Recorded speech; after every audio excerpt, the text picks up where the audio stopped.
यहाँ पे क्वेश्चन में बोला गया है from the following information determine gross profit. Determine का मतलब है यहाँ पे कैलकुलेट करना। Determine gross profit for the year ended 31 मार्च 2022। कह रहे 2022 में 31 मार्च में आपको बच्चे ग्रॉस प्रॉफिट निकालना है। अब ग्रॉस प्रॉफिट निकालने के लिए इन्होंने कुछ 5-6 आइटम दे रखी हैं। पहला इन्होंने दिया है ओपनिंग स्टॉक, दूसरा दिया है फ्रेट एंड पैकिंग, ये एक्सपेंसेस है फ्रेट एंड पैकिंग। तीसरा है सेल्स, चौथा है goods purchases during the year, पूरे साल में कितना परचेज किया वो दिया है। क्लोजिंग स्टॉक दिया है, पैकिंग एक्सपेंसेस ऑन सेल्स, ये इतने कुछ पॉइंट्स दिए। क्वेश्चन ने बोला ग्रॉस प्रॉफिट निकालने के लिए। बेटा ग्रॉस प्रॉफिट निकालने के दो तरीके हैं। पहला तरीका है या तो आप ट्रेडिंग अकाउंट बना लीजिए, और दूसरा तरीका है या तो कोई फॉर्मूला है उससे आप बनाएंगे। तो हम दोनों से इस क्वेश्चन को करेंगे, फॉर्मूले बेसिस पे भी कर लेंगे और अकाउंट भी बना लेंगे। तो पहले हम लोग ऐसा करते हैं कि ट्रेडिंग अकाउंट का फॉर्मेट बना लेते हैं। फॉर्मेट तो याद है, नहीं है तो अपने सामने रखना, सिर्फ आप देखते जाना और मुझे बताना कि ट्रेडिंग अकाउंट के फॉर्मेट कैसे बनते हैं। तो इधर ध्यान देना। देखिए बच्चे, जब ट्रेडिंग अकाउंट बनाते हैं, सर ट्रेडिंग बना क्यों रहे, क्वेश्चन ने बोला नहीं। बेटा क्वेश्चन ने ग्रॉस प्रॉफिट तो बोला है, तो हमें ये तो मालूम है कि ग्रॉस प्रॉफिट कौन से अकाउंट से निकलता है, आंसर ट्रेडिंग अकाउंट बनाने से मालूम चलता है।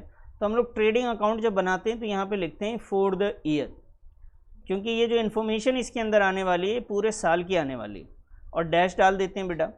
और उसके बाद दो साइडें, ये डेबिट साइड, ये हमारा क्रेडिट साइड, इसमें पर्टिकुलर लिख देंगे।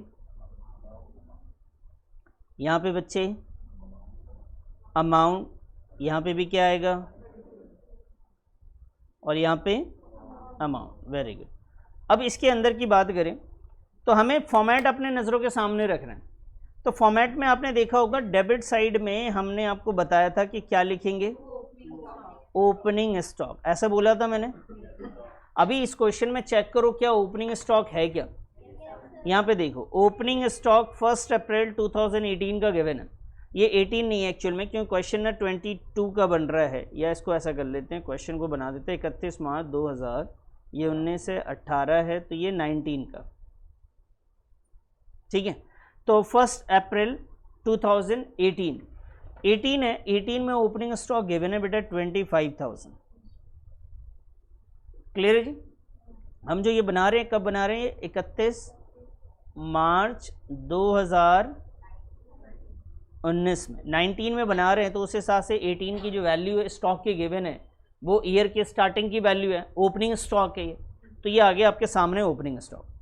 उसके बाद क्वेश्चन में आपके सामने दिया है बेटा फ्रेट, पैकिंग, सेल्स और गुड्स परचेज।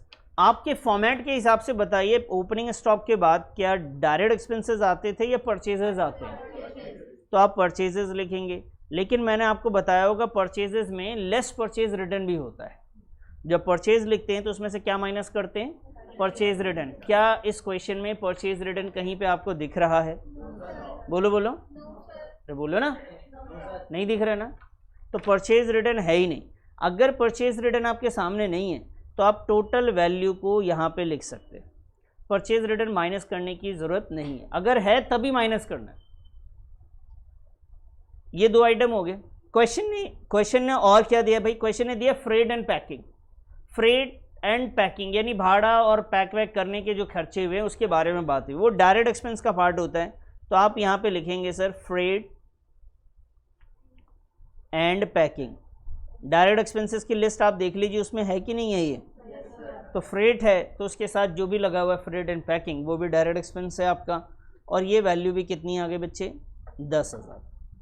क्वेश्चन ने आगे लिखा हुआ है क्लोजिंग स्टॉक एंड सेल्स की वैल्यू। तो बेटा क्रेडिट साइड में क्या आता था बताओ, सेल्स में से क्या माइनस करते थे, क्या माइनस करते थे। इस क्वेश्चन में सेल्स रिटर्न है क्या, तो हम यहाँ पे लिख देंगे जी 1,90,000 सेल्स में, और यहाँ से माइनस नहीं करा हमने, डायरेक्ट क्या लिख दिया, क्लोजिंग स्टॉक। यहाँ पे सेल्स रिटर्न तो है नहीं माइनस करने के लिए, तो सेल्स डायरेक्ट लिख दिया, उसके बाद क्लोजिंग स्टॉक। क्लोजिंग स्टॉक भी बच्चे क्वेश्चन में गिवन है, कितना गिवन है, तो बताइए कुछ आपको अलग से मेहनत करनी पड़ रही है क्या। ये चैप्टर ना वैसे बहुत आसान है, इसमें यही अच्छी चीज़ है कि सब कुछ दिया रहता है, बस आपने डायरेक्ट लिखना है, कोई कैलकुलेशन वगैरह वैसी है नहीं। नेक्स्ट चैप्टर में थोड़ा बहुत इसी का जो एडजस्टमेंट वाला चैप्टर है उसमें हल्का फुल्का कैलकुलेशन है, बाकी यहाँ नहीं। क्या कह रहे हैं बच्चे? जी जी जी, कैलकुलेशन बहुत इजी होता है। तो चलिए कैलकुलेशन करते हैं, कैलकुलेशन बहुत इजी होता है और डिफरेंस निकालते हैं इसका। इस साइड का टोटल बताइए कितना है? 2 लाख जी, बोलो बोलो। वेरी गुड, बच्ची कह रही है कि एक ट्रांजैक्शन जिसका नाम है पैकिंग एक्सपेंसेस ऑन सील से रह गया। बेटा पैकिंग के खर्चे बेचने वक्त के, क्या ये डायरेक्ट एक्सपेंस होता है? No sir. क्या होता है ये? Indirect expenses. बेचने से पहले वाले जो आपके फैक्ट्री तक के एक्सपेंसेस थे ना बेटा, वो थे डायरेक्ट एक्सपेंसेस। फैक्ट्री के बाद के एक्सपेंसेस जितने भी हैं वो क्या है?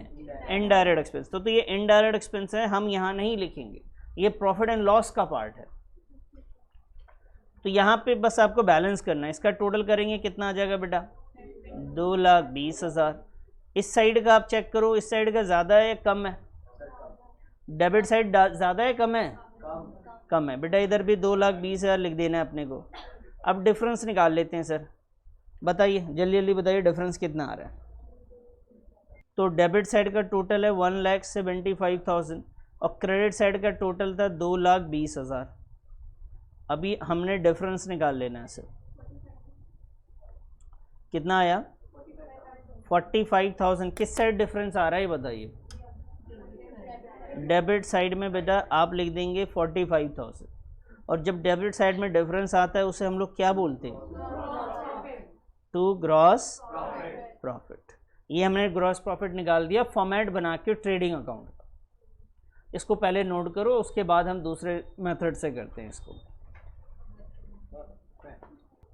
एक तो ये था कि अकाउंट बना के हमने कर लिया। अब हमें सीखना है कि सर अगर अकाउंट ना बनाए तब कैसे होगा। तब का तरीका क्या है? वो फॉर्मूला बेस है। उसमें क्या होता है, अगर आपको प्रॉफिट निकालना है तो सबसे पहले आप मालूम कीजिए कि सेल कितने का हुआ, और दूसरी चीज़ आपको जो मालूम करनी है वो ये मालूम करना है कि जो प्रोडक्ट है जिसको आप बेच रहे हैं उसकी एक्चुअल में कॉस्ट कितनी है। ये दो चीज़ अगर आपको मालूम है तो आप डिफरेंस निकाल के प्रॉफिट निकाल सकते हैं। तो अगर आपके पास ग्रॉस प्रॉफिट की बात करी जाए तो पहले फॉर्मूला आप यहाँ पे ध्यान से समझिएगा। ग्रॉस प्रॉफिट का फॉर्मूला होता है बेटा नेट सेल्स। नेट सेल्स में से आपको माइनस करना है cost of goods. Cost of goods, cost minus करना है उस गुड्स का जिसको आपने बेच दिया है। तो जो बेचा गया है उसकी कीमत और कितने का बेचा गया है, ये दो चीज़ें हमें अगर मालूम है तो हम क्या निकाल सकते हैं बेटा? इससे ग्रॉस प्रॉफिट आ जाएगा हमारा। अब सवाल ये है कि सर ये नेट सेल्स कैसे मालूम चलेगा? तो बच्चे नेट सेल्स का तरीका सिंपल है। जो भी आपके पास टोटल सेल्स है उसमें से आप क्या माइनस कर दीजिएगा? Sales return. क्लियर? तो आपका इसमें क्या निकल के आएगा? Net sale. अब दूसरी सवाल कि सर ये हम कॉस्ट कैसे कैलकुलेट करेंगे? Cost of goods sold. ये कॉस्ट ऑफ गुड्स सोल्ड हम लोग कैसे निकालेंगे? तो कॉस्ट निकालने का बहुत सिंपल सा तरीका है। पहला तरीका ये है कि भाई आप क्या करेंगे, जितना भी आपके पास ओपनिंग स्टॉक है उसमें आप अपना नेट परचेजेज ऐड कीजिएगा और प्लस कीजिएगा डायरेक्ट एक्सपेंसेस को, माइनस कीजिएगा क्लोजिंग स्टॉक को। ये आपके पास ये तीन चीज़ें हैं। ग्रॉस प्रॉफिट निकालना है तो पहला स्टेप ये और ये, इन दोनों में से किसी एक को सॉल्व करिए। पहले नेट सेल और कॉस्ट ऑफ गुड्स सोल्ड निकालिए, देन उसके बाद आपका क्या निकलेगा? Gross profit. और ये बहुत मुश्किल नहीं है, जो आपने ऊपर अकाउंट बनाया था ना उसी से बनाया ये फॉर्मूला। देखिए बेटा, ओपनिंग स्टॉक, ध्यान से देखना, opening stock plus purchases plus direct expenses, ये तीनों को प्लस कर दिया। ओपनिंग स्टॉक की कौन सी वैल्यू को प्लस करना है? ये वाली वैल्यू को। परचेजेस ये वाली वैल्यू कौन सी होती है? नेट परचेजेस होती है। तो opening stock plus net purchases plus direct expenses minus closing stock, इसे हम लोग क्या कहते हैं बेटा, कॉस्ट ऑफ गुड्स सोल्ड। क्या कहते हैं, कॉस्ट ऑफ गुड्स सोल्ड कहते हैं। ये जो नीचे फॉर्मूला लिखा हमने, यही तो लिखा है। ओपनिंग स्टॉक डेबिट साइड वाला, नेट परचेजेस भी कहाँ से आ रहा है, डेबिट साइड में जो हमने लिखा था, और डायरेक्ट एक्सपेंसेस को जोड़ दिया माइनस क्लोजिंग स्टॉक किया तो कॉस्ट ऑफ गुड्स सोल्ड आ गया। क्लियर। और नेट सेल्स में total sales minus sales return. तो अगर मैं इसी क्वेश्चन को दोबारा सॉल्व करूं तो सबसे पहले जब नेट सेल की बात करूंगा, मैं निकालूंगा, तो बेटा नेट सेल्स ऑलरेडी गिवन है। वो कितना गिवन है, 1,90,000, क्योंकि इसमें सेल्स रिटर्न नहीं है तो नेट सेल्स तो यही आ जाएगा। अब आएंगे कॉस्ट ऑफ गुड्स सोल्ड की बात करेंगे हम लोग। कॉस्ट ऑफ गुड्स सोल्ड में क्या लिखना है अपने को, पहले ओपनिंग स्टॉक, और वो कितना था बेटा, और नेट परचेजेस कितना है 1,40,000, डायरेक्ट एक्सपेंसेस कितना है 10,000, और क्लोजिंग स्टॉक के बच्चे 30,000। इसका आप कैलकुलेट कर लीजिए, ये आ रहा है आपका 1,75,000, 175 ना, 140 प्लस 25 65 प्लस 10 175, 175 माइनस का 30, 1,45,000। अब आपने निकालना है सर ग्रॉस प्रॉफिट। कैसे निकालेंगे आप, net sales minus cost of goods sold. Net sales की वैल्यू है बेटा 1,90,000 और ये है 1,45,000। बताइए डिफरेंस निकाल के कितना आया, ये आ जाएगा बच्चे आपका वही 45,000 जो वहाँ से आया था। तो अगर आप फॉर्मेट बना के करते हैं तभी भी ऐसे ही करना है, चीज़ें तो वही आ रही है निकल के। फटाफट इसको भी नोट करिए,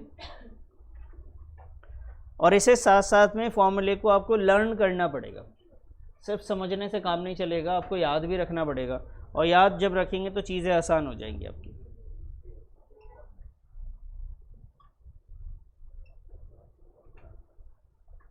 कि जब कॉस्ट ऑफ गुड्स सोल्ड में हमारे सामने opening, net purchase, direct expenses, closing stock आया, इसको आप ध्यान से समझिए।